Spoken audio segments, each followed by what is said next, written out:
My name is Joe Humphreys, and I'm representing the MDCP. And I'm a social scientist as a legal worker, so I dream outside the box, working with attorneys. And so these are my reflections.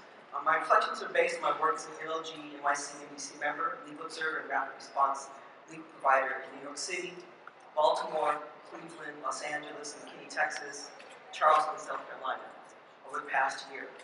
Over the course of the year, local chapters of the National Guild, as well as the national body, has provided legal support to the Black Lives Matter support and organizing legal collectives for jail support. NLG members should be committed for their commitment in support of social justice and protecting our First Amendment rights. However, with the emergence of the movement for Black Lives, this literally ushered in a wind of change, with the demand that all aspects of legal support be Black-led and legal support primarily be provided by Blacks, with white progressive organizations playing a supportive role. This demand has caused a crisis in the white body politic of progressive white national law organizations and how they see themselves as anti-racist and the good white people. It has also caused a paradigm shift in how the NLG should restructure its relationships with Black law associations, Black activist organizations, and movements in providing mass defense support. The ability of Black organizations and communities, people power, to literally refuse NLG support and or dictate the terms of engagement with their communities, it's a Kairos moment, folks. If you understand what the Kairos moment is, it's a unique point in time. It's a transformative moment for both the Guild and for Black communities and activist organizations. Black communities at home and abroad have historically been inundated with white liberals, progressives, rushing into a locale and asserting themselves under the guise of the white man's burden, knowing that they know best and have the institutional resources to address the problem, right? And we've seen this historically from the abolitionist movement and the civil rights movements, without explicitly acknowledging that they gained these resources and structural positions of power and privilege as a result of accepting the veneer of whiteness and white racial and class dominance, and basically don't always know what is best in these situations.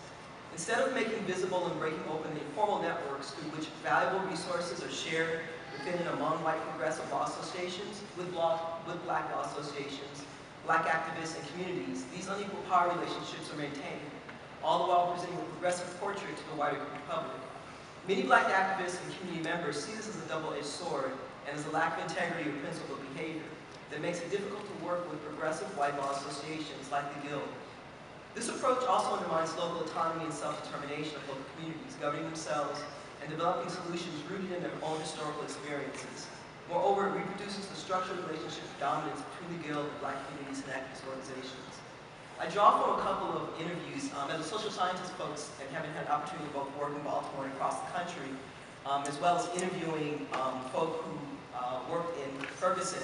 I actually am developing case studies, right? Because as a social scientist, I want to be able to talk about this in more detail to assist us as we move forward with our work. How do we envision a different way of working with Black communities and just communities in general?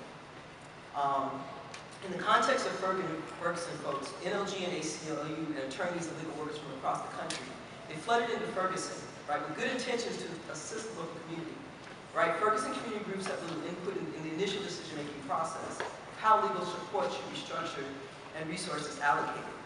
More so, some Black attorneys and legal workers were shut to the wayside, and I have examples of that, but for the sake of time, I won't go into that. Right? There's an alternative model that I participated in Baltimore, and it was set up by a group of community organizations who called themselves Baltimore United for Change Coalition, but a governing body to direct the legal support efforts of the Baltimore Legal Support Team. Right? In this context, the Baltimore Legal Defense Fund, which is now called BALT, Baltimore Action Legal Team. BALT selected the lead attorney to set up the legal support, right, composed of Black and people of color, and primarily a female-led legal support team. And the objectives were to provide comprehensive legal support, sustainable, buzzword, sustainable comprehensive legal support services, right, everything from attorney representation, legal observer, jail support, and second, to build sustainable legal infrastructure. The legal support team was guided by a set of guiding principles. As Black movement attorneys and legal workers who are from these communities or have cultural relationships with these communities, that we are basically being led by the communities. So as someone who set up the Legal Observer Hub, we actually embedded people from the local community of West Baltimore who guided me, in terms of where we should deploy our scarce resources of legal observers. And individuals were primarily selected on the basis of their technical skill and knowledge, not their organizational affiliations, right? My relationship with the Guild was to use my organizational affiliations or networks to basically leverage resources. Finally, I had an opportunity to participate and broker a memorandum of understanding between the NLG Maryland local chapter with Baltimore. Initially, the Maryland local chapter, NLG chapter, was told that they could not participate because they would not follow the lead, right, of the governing body structure. And what I got told was, Jill, you're Gil, you deal with it, right? And so the middle road that I played was sort of a brokering role in terms of structuring up this relationship so that they now, in fact, are working together. The last project, I'm not going to discuss the last project. If you're interested, in New York City, I'm also a National Conference of Black Lawyers member, the social science resident in the house there too, and I'm working with, doing the same type of role, liaison role, working with building the LO's program for NCBL, partnering with NLG, right, until we're able to actually set up our own administrative infrastructure. So this is just another local initiative that shows the way in which the Guild can partner and work more effectively with local groups.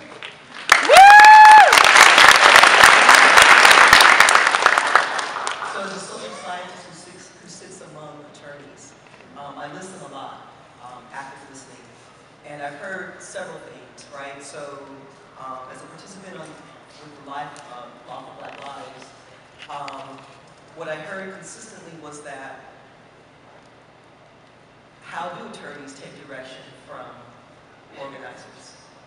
Because that literally means subverting hierarchies, right? Subverting hierarchies. Because, come on, let's be honest, MDs, JDs, PhDs within our credential-based society occupies a particular hierarchical structure, right? I will say from my own experience, and I shared this there, was that most people did not know when I worked in Baltimore that I had a PhD. Because the way in which I related to people, right, the way in which I took direction from people was that we had work to do. We spoke, I was in their community, and in order to, one, train and deploy the number of LOs that needed to be in the street, required me to listen to people who from these communities so that people would not get harmed, right? And it also meant that not flaunting, right, a particular set of knowledge that I thought that I had may not be appropriate in this context. It takes humility. I'm just going to say, starting off from a personal perspective, it takes humility. So in working with attorneys, because I have these conversations a lot with I'm having conversations with the NCBL, being one of the few legal workers there, as well as in the Guild, about language, right? Inclusivity of language. And I hear it a lot here, which I'm very thankful for, that you actually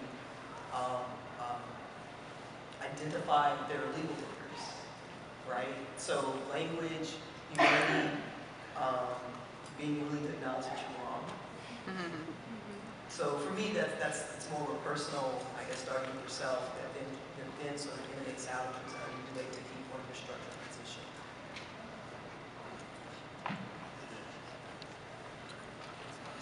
Now in the stages of integrating that piece. But what I mean specifically is that out on the streets, I've had to use a different set of strategies, right, than my white counterparts, particularly white male counterparts, in order to do my job. And oftentimes, my white counterparts who are great LOs aren't aware of the way in which their race and gender and the actions they engage in actually put me in harm's way, right?